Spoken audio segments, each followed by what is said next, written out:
Okay, కానీ ఇంతకీ ఆ సరుకు ఎవరిదో? చేతికి అందిందాన్ని అనుభవించాలే తప్ప అది ఎక్కడి నుంచి వచ్చింది, ఎలా వచ్చింది, ఎవరిదై ఉంటుంది అని ఆలోచించటం అనవసరం. ఓకే, కానీ ఆ సరుకు మా కైలాసం బావుది అయితే కాస్త పండగ చేసుకుందామని అడుగుతున్నాను. నువ్వు ప్రశ్న అడిగినంత మాత్రాన నేను జవాబు చెప్పాలని ఎక్కడా లేదు. ఓకే. నీ ఇష్టం వచ్చినట్టు ఊహించుకుని పండగే చేసుకుంటావో ఉత్సవమే చేసుకుంటావో అది నాకు అనవసరం. ముందు నాకు రావాల్సిన ఏదో పడాయి. ఓకే, ఇదిగో ఓ 25,000 అయ్యగారికి ఇచ్చి పంపించు. అలాగనే రండి. ఓకే.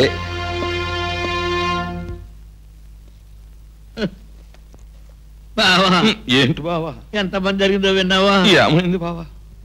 నా సారా లారీ దారిలో ఆపి ఎవడో కొట్టుకుపోయాడు బావా. అయ్యయ్యో బావా, నీకెంత కష్టం వచ్చింది బావా. Cool drink. ఏమిటి?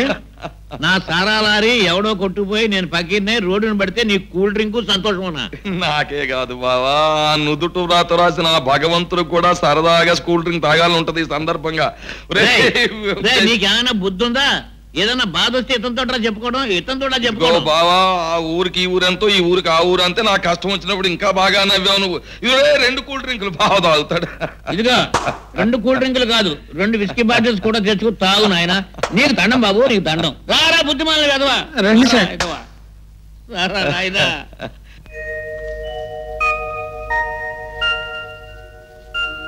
ఏమిటిది రాజా? చూడు, నీకే తెలుస్తుంది.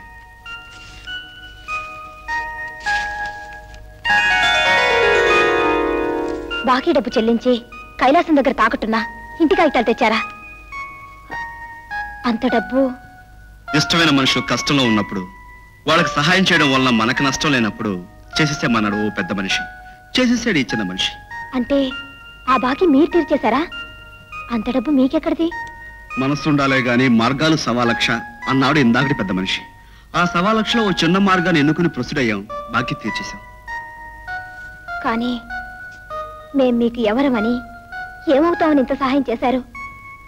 కొన్ని ప్రశ్నలకు జవాబులు మాటలతో చెప్పలేం, మనసుతో తప్ప అని అదే పెద్ద మనిషి చెప్పాడు. రాజా, ఒక మనిషిని చూడగానే కలిగిన ఇష్టం ప్రేమ అవునో కాదో చెప్పలేను, కానీ నీ మీద నాకు అలాంటి ఇష్టమే కలిగిందని చెప్పగలను.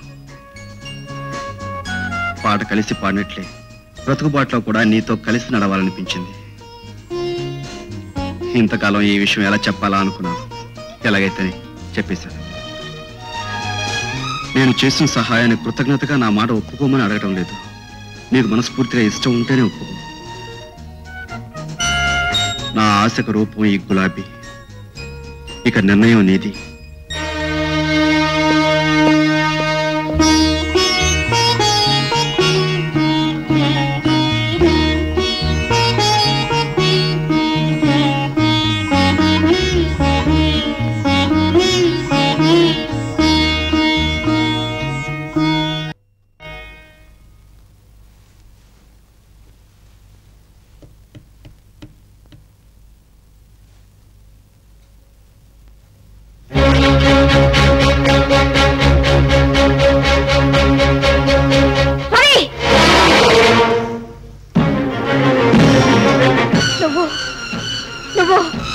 రవిబాబువే కదూ? జయ, నిజం చెప్పు, నువ్వు రవే కదూ?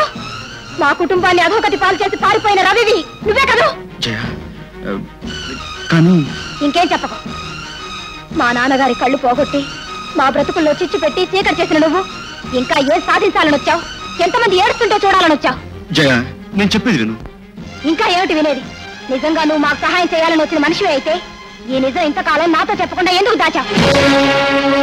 అవునులే, అది తెలిస్తే నిన్ను అసహించుకుంటావని, ద్వేషిస్తావని, దూషిస్తావని చెప్పకుండా దాచావు, అంతే కదా? రాజా పేరుతో మంచివాళ్లా నటిస్తూ అడగకపోయినా ఉపకారం చేస్తూ మా అభిమానం, అనురాగం సంపాదించాలని ఎత్తువేశావు. నా అదృష్టం బాగుండబట్టి ఇప్పటికైనా నువ్వెవరో నాకు తెలిసింది. ఇప్పుడిప్పుడే నా మనసులో నీ మీద పెరిగే ప్రేమని, అనురాగాన్ని ఈ క్షణంలోనే చెరిపేశాను. నీలాంటి దుర్మార్గుడికి నా మనసులోనే కాదు, నా ఇంట్లో కూడా స్థానం లేదు. ఇంకొక క్షణం నువ్వు ఇంట్లో ఉండడానికి వీల్లేదు. వెళ్ళు. జయ, I said get out. వెళ్ళిపోతాను జయ, వెళ్ళిపోతాను. ఇన్నేళ్ళు నా అన్న వాళ్ళు ఎవరూ లేకుండా ఎడారి లాంటి బ్రతుకులు అనాథగా బ్రతికిన నేను మళ్ళీ అక్కడికే వెళ్ళిపోతాను. కాకపోతే వెళ్లే ముందు అసలు జరిగింది ఏమిటో నీకు చెప్పి మరీ వెళ్తాను. రాక్షస్ గదిలోంచి కదేవా కాళ్ళు వెరగొట్టేస్తాను. గదిలో పెట్టాలా నీ తెలీదు, నువ్వు మాట్లాడిస్తారట. ఈ రోజంతా వాడికి కూడు నీళ్ళు ఇవ్వద్దు, అప్పుడు కానీ వెతకు బుద్ధి రాదు. పాపం జైకి ఎలా ఉందో, మందేసుకుందో లేదో ఓసారి వెళ్ళి చూసి రావాలి.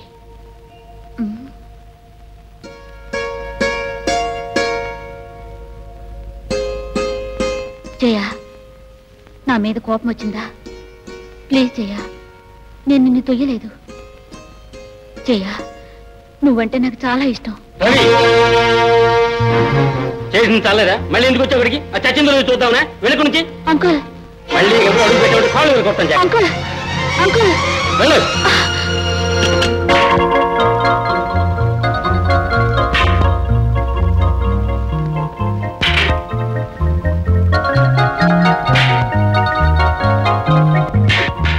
ఓ సింతేనా? నేనైతే ఎంత బాగా కొడతానో తెలుసా? అయితే ఈసారి చూడు.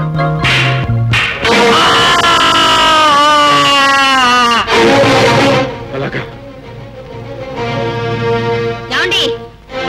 రవి ఆగు! రవి!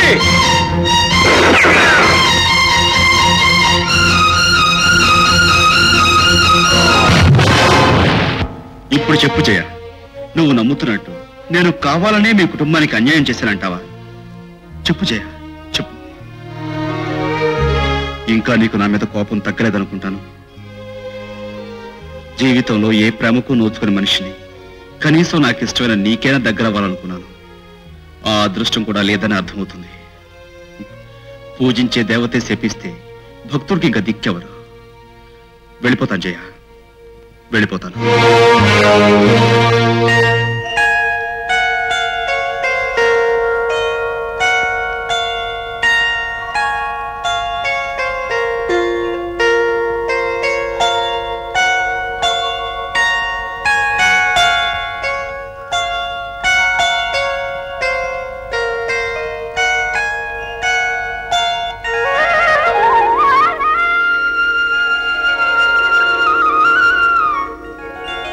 జయా,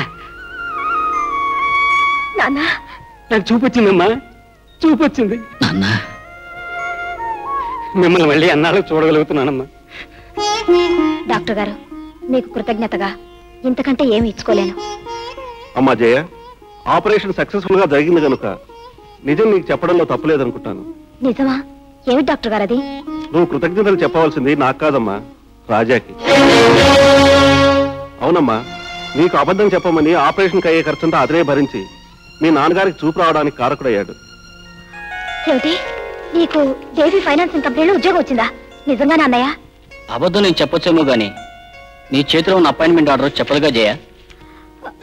మరి నువ్వు బిఎస్సీ పాస్ అవ్వలేదు కదా? అది 6 నెలల కిందట మాట. మొన్న సెప్టెంబర్లో నేను పరీక్షకి వెళ్ళాను. ఫస్ట్ క్లాస్ లో పాస్ అయ్యాను. అంతా ఆ దేవుడు దయ అన్నయ్య. దేవుడు దయ అయితే ఎప్పట్లాగా గాలికి తిరుగుతుండేవాడిని. ఇది నాలో ఒక మంచి మనిషి తెచ్చిన మార్పు. మీరందరూ బాగుపడన్నయ్యా అని తిడుతూ ఉంటే నా కోపం వచ్చింది. అతను అర్థమయ్యేటట్టు చెప్పడం వల్ల నాలో ఆలోచన వచ్చింది. ఆ ఆలోచనతో నన్ను నేను ఆత్మవిమర్శ చేసుకున్నాను. నా బ్రతుకు నేను బాగు చేసుకోవాలని నిర్ణయించుకున్నాను. ఆ మనిషి ఎవరో తెలుసా అమ్మా? రాజా.